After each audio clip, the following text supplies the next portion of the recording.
Assalamualaikum warahmatullahi wabarakatuh. Kalau dalam sebuah organisasi, biasanya kita punya subordinate. Penting mana? Anak buah atau bapak buah? Yang jelas jumlah anak buah lebih banyak, sehingga itu harus lebih kita perhatikan. Kenapa kita disebut sebagai umat? Umat itu artinya ummah itu artinya budak.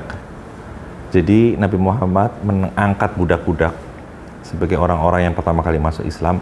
Salah satunya adalah dengan cara menyebutkan golongan kita ini adalah sebagai umat. Umat adalah kumpulan budak-budak.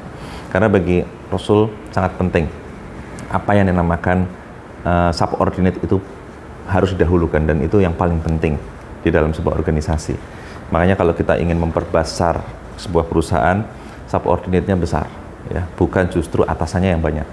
Ini yang harus sama-sama kita fahami, sehingga piramida perusahaan itu biasanya adalah berbentuk segitiga, bukan segitiga kebalik, tetapi segitiganya yang segitiga seperti biasanya itu. Itulah yang disebut sebagai kenapa atasan dan bawahan itu harus memiliki keterikatan yang besar.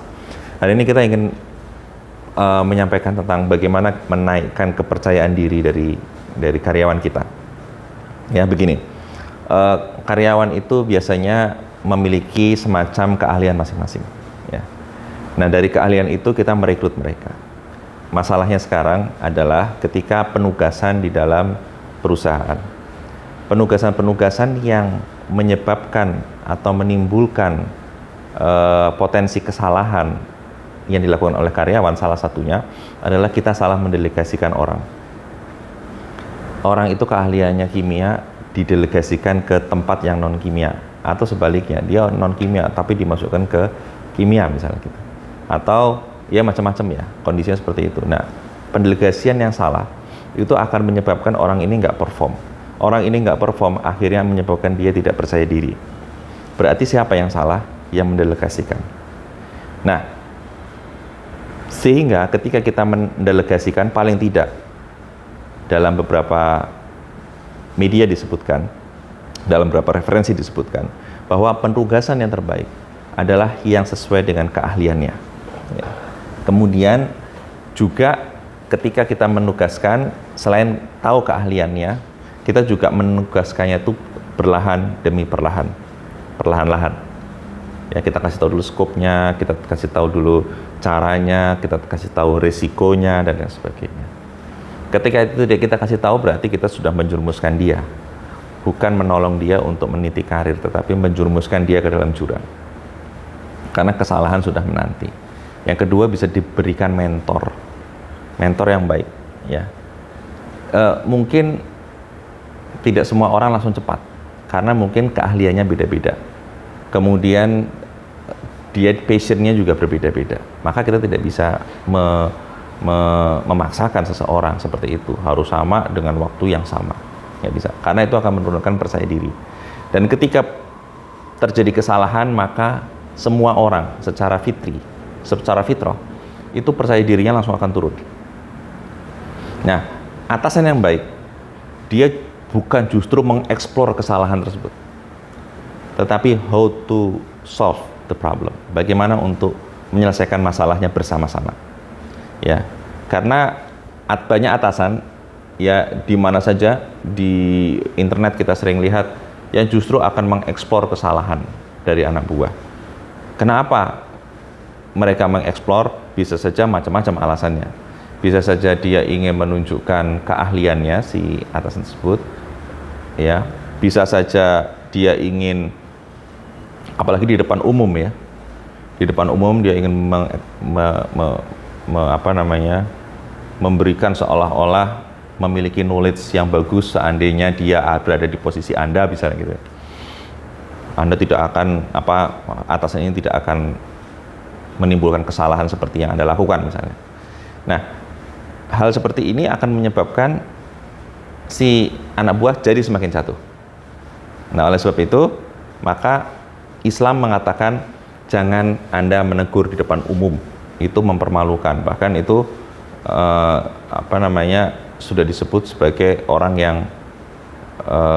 niatnya tidak menasihati, tetapi ingin show of force. Ada juga seperti itu. Kemudian hilangkan kata-kata sudah saya bilang. Nah, itu ya. Sudah saya bilang, itu tolong dihilangkan. Lebih baik katakan baik ke depannya apa yang harus kita lakukan, ke depannya gitu ya. Itu saya kira lebih baik. Kemudian hindari juga kata-kata yang justru menjatuhkan percaya diri pada saat orang jatuh. Tolong sebagai manajer yang memiliki ilmu komunikasi bagus, di substitute atau diganti dulu kata-kata jangan. Ya, jangan pergi. Jangan melakukan perbuatan ini dan itu. Tapi ubahlah dengan tujuannya. Jangan pergi. Hilangkan kata-kata jangan pergi, gantilah dengan kata-kata kamu di rumah saja ya. Ada ini. Jadi kadang-kadang kita untuk anak umur 0 sampai 5 tahun apalagi itu hindari kata-kata jangan. Tapi setelah 5 ke atas baru mulai diperkenalkan tetapi yang balance. Nah, karena apa? Karena orang dengan kata-kata jangan, yang mendapat kata-kata jangan itu langsung percaya dirinya hilang. Dan justru Anda tidak akan mendapatkan tim yang produktif. Paling saya diginiin juga dibilangin jangan. Paling saya diginikan juga dikatakan jangan. Ya sudahlah, saya nggak akan menyelesaikan pekerjaan ini, saya selesaikan 50% aja, langsung saya kasihkan ke bos saya untuk direview. Toh saya kerjaan 100% juga nanti jangannya lebih banyak gitu kan. Sehingga percaya diri dia akan turun. Maka akhirnya dia non produktif, malah dia memberikan pekerjaan yang masih 50%. Hal seperti inilah yang justru akan kembali seperti bumerang ke diri kita sendiri. Ya, sebagai atasan misalnya. Nah, itulah yang ingin kita sampaikan, bahwa manajer itu dipilih dengan memiliki skill komunikasi yang bagus. Sehingga gunakan itu sebaik-baiknya. Dan ingat prinsip Rasulullah ketika ingin melantik gubernur, dimanapun itu akan dikirimkan, gubernur Mesir, ya seperti Mu'az bin Jabal, Amr bin As dan lain sebagainya, Rasulullah selalu mengatakan, tolong kamu atau kalian calon gubernur kepada rakyatmu, yasiru walatu asir, permudah, jangan dipersulit, basyiru walatu nafir, buat mereka senang, jangan kalian buat sedih. Insya Allah bermanfaat. Assalamualaikum warahmatullahi wabarakatuh.